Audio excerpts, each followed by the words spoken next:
नमस्कार महाराष्ट्र, पुन्हा एकदा स्वागत आहे तुमचं B square Maharashtra B square hub मध्ये.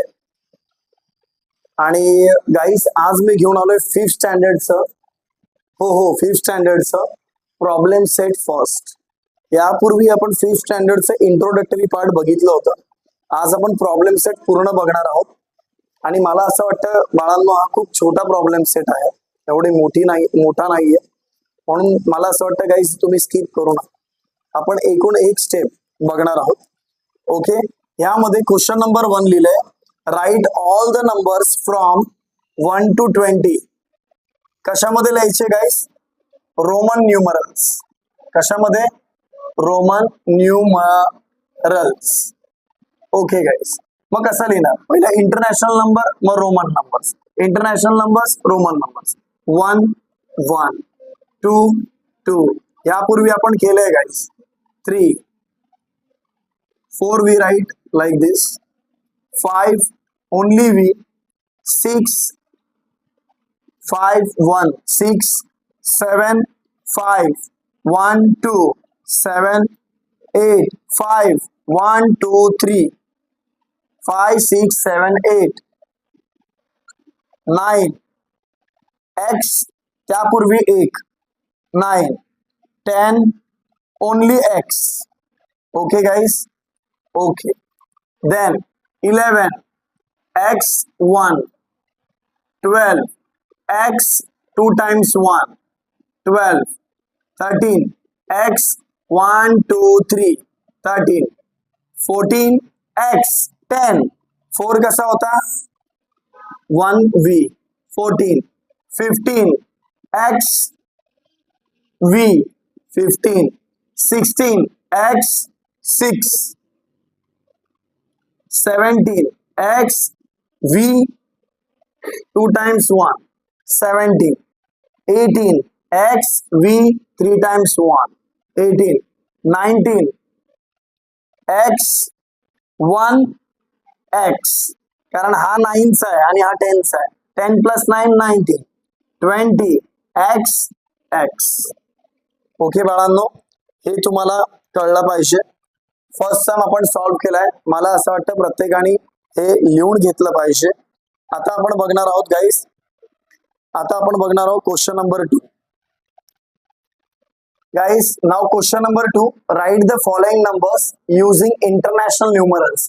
इंटरनॅशनल न्यूमरल्स गाईस, इंटरनॅशनल न्यूमरल्स म्हणजे 1 2 3 4 आपण असं नॉर्मली जे लिहितो त्यालाच इंटरनॅशनल न्यूमरल्स म्हणतात. पण आता त्यांनी क्वेश्चन रोमन नंबर्स मध्ये दिले. तुम्हाला फक्त नंबर्स कशामध्ये लिहायचं? इंटरनॅशनल मध्ये. तर कसं? फॉर एक्झाम्पल त्यांनी फर्स्ट दिलाय v, याचा आन्सर काय गाईस? 5. इझी. सेकंड, ज्यांना 1 to 20 येतात त्यांना तर हे येणारच. दुसरा दिलाय असं, बरोबर आहे, 7. हे काय आहे? v 5 6 7. थर्ड वन x 10 गाईस. Fourth x 1 2 3. x म्हणजे 10 11 12 13. You will also get a chance. Wait beta. x1v. Sir x1v तो क्या था? 10 + 4 14 6 x v1. It's 16 10 5 and 1 16 7 10 v 1 2 3 10 5 15 16 17 18 18 and eighth one is 1 and x, that is 9. बस इतना करना था आपको guys. Okay, so I think you have to write it down. Okay, then question number 3 we are going to see. Question number 3. Okay guys, question number 3 करणार आहे. fill the empty boxes, number and roman numerals. इथे 3 दिले numbers, international number. So you have to write in a roman numerals. Roman numerals मध्ये 3 कसं लिहाल गाईस? एवढं easy गाईस, सोपं आहे. हे काय? 5 6 7 8. इथे नंबर लिहायचा आहे, E I GHT. 6 is given. Roman numerals काय असेल काय? 6. V1 6. हे काय? 10 11 12. तो spelling of TWELVE 12. 15 is given. Roman numerals काय असेल? 15 कसं लिहितो? X आणि V. 15. हे काय दिलंय? X 1 आणि X म्हणजे हा 10 आहे आणि हा 9 आहे. 10 plus 9 19. NINTEEN 19. Okay, guys. Now we are going to see the question number 4. Write the number using Roman numerals. Same 9. What you will write? 1 and X 9. Second one is 2. How you will write? 1 2. Third one is 17. How you are going to write? X V 15 16 17. Fourth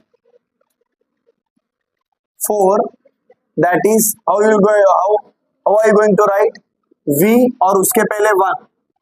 Right? 4 5 11 कसे लिहिणार आहात तुम्ही? 10 आणि 1 11. 6 18 कसं लिहिणार आहे? 10 15 16 17 18. Okay guys, question number 4 पर्यंत आपण कंप्लीट केला आहे. आता फक्त लास्ट क्वेश्चन राहिलाय, क्वेश्चन नंबर 5. ते पण आपण बघणार आहोत. ओके गाईज, यापूर्वी आपण क्वेश्चन नंबर 4 बघितलाय.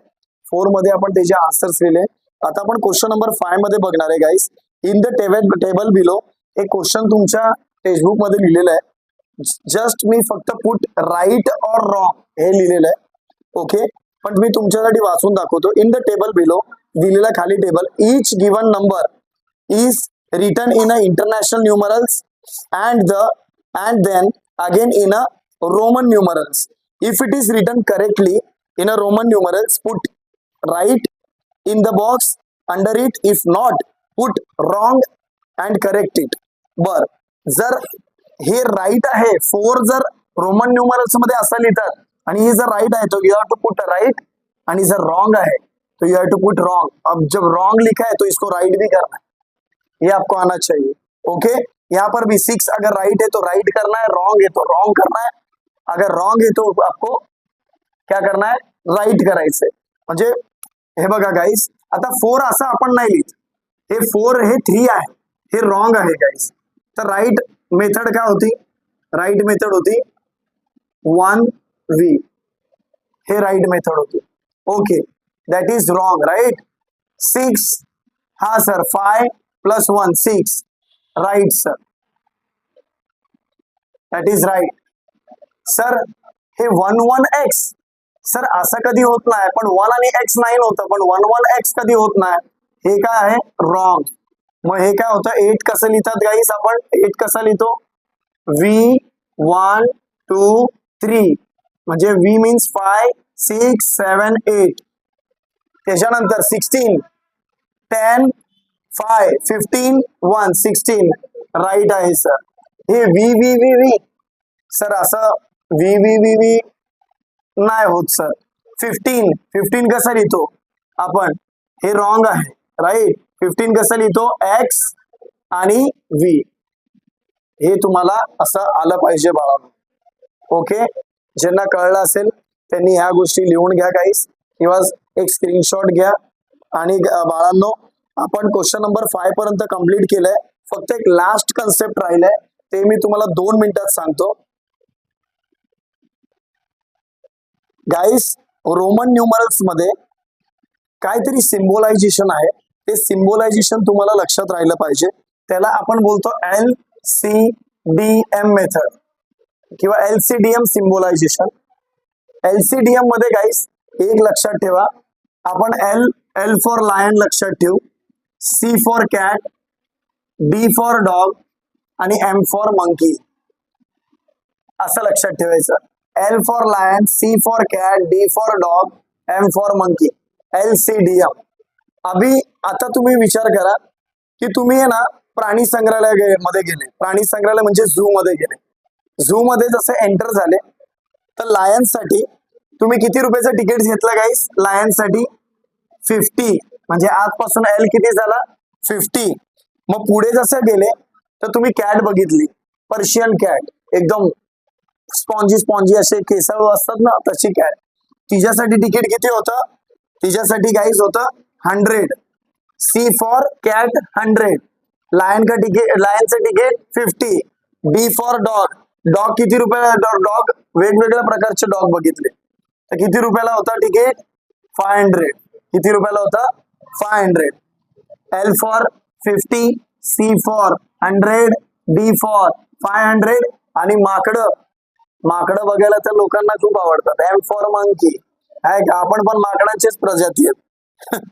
नशीब फक्त माकडांसारखे दिसत नाही आपण.